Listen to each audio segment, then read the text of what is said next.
आप सभी का स्वागत है अपनी पाठशाला में। आज हम लोग बायोलॉजी के फर्स्ट चैप्टर जैव प्रक्रम के बारे में समझेंगे। परीक्षा में दृष्टिकोण से जितने भी महत्वपूर्ण प्रश्न हैं आज हम लोग उसको समझेंगे। तो सबसे पहले इसका जो है, इसमें हम लोग दो भागों में हम लोग को पढ़ना है। पहला इसका भाग है पौधा, पौधा के बारे में पढ़ना है। दूसरा इसका भाग है मनुष्य, मनुष्य के बारे में जितने भी है उसको हम लोग को पढ़ना है। तो आज हम लोग सिर्फ पौधा के बारे में हम लोग समझेंगे। ये हमारा 10 से 15 मिनट का क्लास होने वाला है। तो सबसे पहले हम लोग को समझना है, सीधा हम लोग टॉपिक पर आते हैं। तो जैव प्रक्रम, जैव प्रक्रम होता क्या है? तो वे सारी क्रियाएं जिनसे जीवों का अनुरक्षण होता है उसको हम लोग जैव प्रक्रम कहते हैं। तो आप लोगों के मन में आता होगा एक सवाल कि अनुरक्षण होता क्या है? तो जिससे जीवों का रक्षा होता है, मतलब कि वो समय समय पे अपना मेंटेन करते रहते हैं, उसी को अनुरक्षण कहते हैं।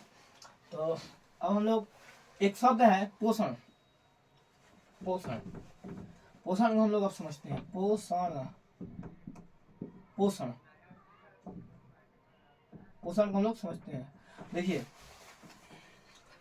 अगर आप किसी पोषक तत्व को ग्रहण करते हैं और उसका शरीर में आप अपना उपयोग करते हैं तो उसी को हम लोग पोषण कहते हैं। तो पोषण का मेन कंसेप्ट समझिए कि पोषक तत्वों को ग्रहण कर, पोषक तत्वों को ग्रहण करके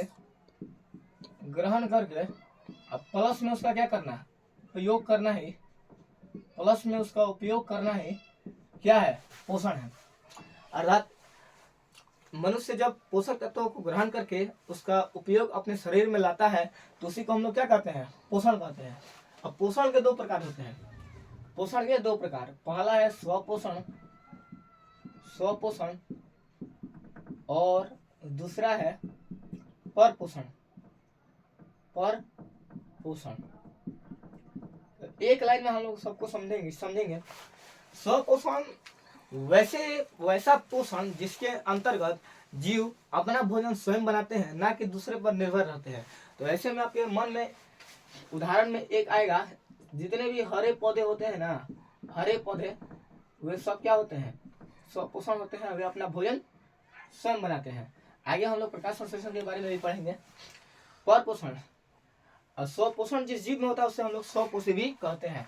तो परपोषण वैसा जीव जो अपना भोजन स्वयं नहीं बनाता है बल्कि दूसरे जीव पर निर्भर होकर अपना भोजन करता है, उसी को हम लोग परपोषण कहते हैं। परपोषण में जितने भी मनुष्य हैं वे आ जाएंगे।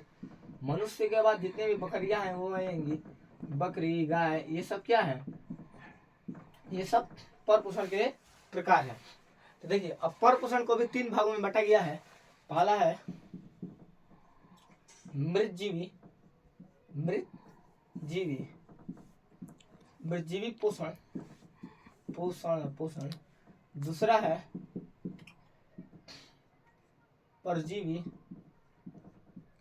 परजीवी पोषण, और तीसरा है प्राणी संपोषण, प्राणी संपोषण। तीनों का नाम में ही आंसर छिपा हुआ है। ये परीक्षा की दृष्टि से बहुत ही महत्वपूर्ण है। देखिए, मृतजीवी, मृत से ही समझ में आ रहा है। मृतजीवी का अगर आप लोग तोड़ते हैं, इसमें दो निकलता है, एक होता है मृत और एक होता है जीव। दोनों को मिलाकर ही, प्लस दोनों को मिलाकर ही मृतजीवी बना हुआ है। इससे आप लोग समझिएगा कि मृतजीवी अर्थात जो मरे हुए जीव होते हैं, वैसे जीव जो मरे हुए, सड़े हुए, गले पदार्थों से या जीवों से अपना पोषण प्राप्त करते हैं, उसी को हम लोग मृतजीवी कहते हैं। मृतजीवी का सबसे अच्छा उदाहरण है गोबर छत्ता, जो कि गोबर में उसका उत्पादन होता है, गोबर छत्ता। उसके बाद परजीवी में आपका होगा, इसमें जितने भी कवक वर्ग के लोग, कवक है, वे सब आ जाएंगे। कवक।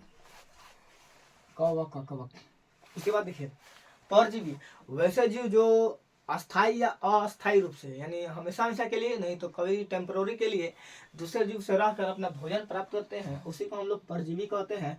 परजीवी में आपका सबसे अच्छा उदाहरण है अमरबेल। अमरबेल पौधा को आपने देखा होगा, पेड़ों से लिपटे हुए रहता है। मान लीजिए ये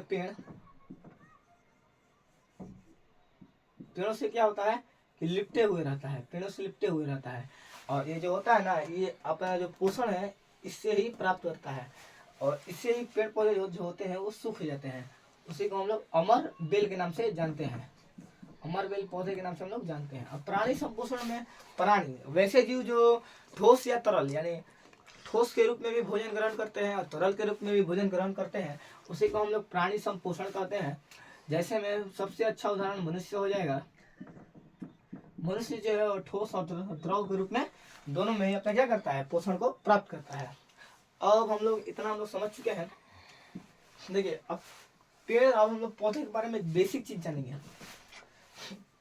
आपने देखा होगा कि जो पेड़ पौधे का रंग होता है, उसकी पत्तियों का जो रंग होता है वो हमेशा हरा होता है।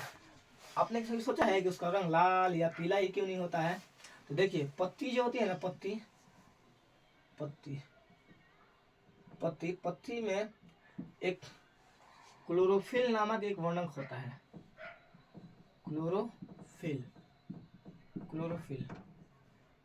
नामक एक वर्णक होता है जो कि क्लोरोप्लास्ट के अंदर पाया जाता है। क्लोरोप्लास्ट के अंदर पाया जाता है।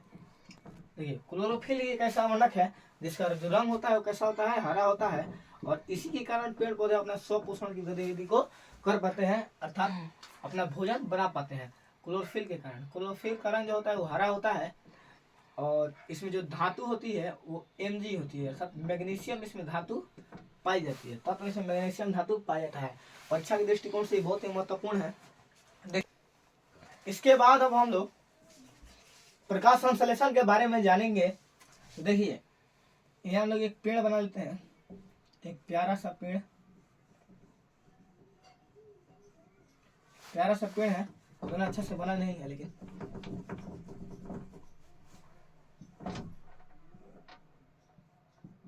एक प्यारा सा पेड़ बना लेते हैं हम लोग। देखिए यहाँ से आया, मान लीजिए यहाँ पर सूर्य भगवान है, यहाँ पर हमारे सूर्य देव है। ऐसे क्या पड़ा, सनलाइट पड़ा, सूर्य का प्रकाश पड़ा। और जमीन के अंदर क्या है, जमीन के अंदर पानी है, जल है। तो जल ऊपर आएगा, जड़ों के माध्यम से जल आएगा, खनिज लवण आएगा। और वातावरण में क्या है, CO2 है, अर्थात कार्बन डाइऑक्साइड गैस है, हम लोग के द्वारा छोड़ा हुआ गैस है। तो और इसमें क्या है, क्लोरोप्लास्ट है। पत्तियों में क्या है, पत्तियों में क्या है, क्लोरोप्लास्ट है, जिसके अंदर क्लोरोफिल है। देखिए अब हम लोग प्रकाश संश्लेषण एक टॉपिक है। प्रकाश संश्लेषण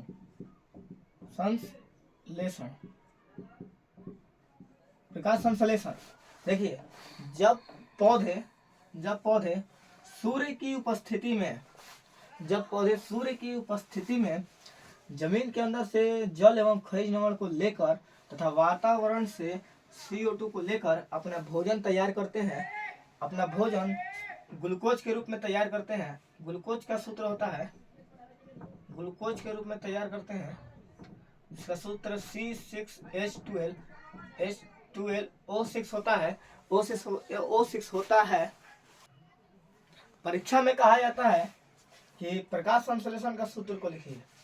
देखिए हम लोग सिंपल से समझते हैं कि आगे वातावरण से क्या लिया, CO2 लिया, प्लस में जमीन से क्या लिया, H2O लिया। पानी का सूत्र है, जल का सूत्र होता है H2O। उसके बाद देखिए, उसके बाद सूर्य का प्रकाश लिया, अर्थात सनलाइट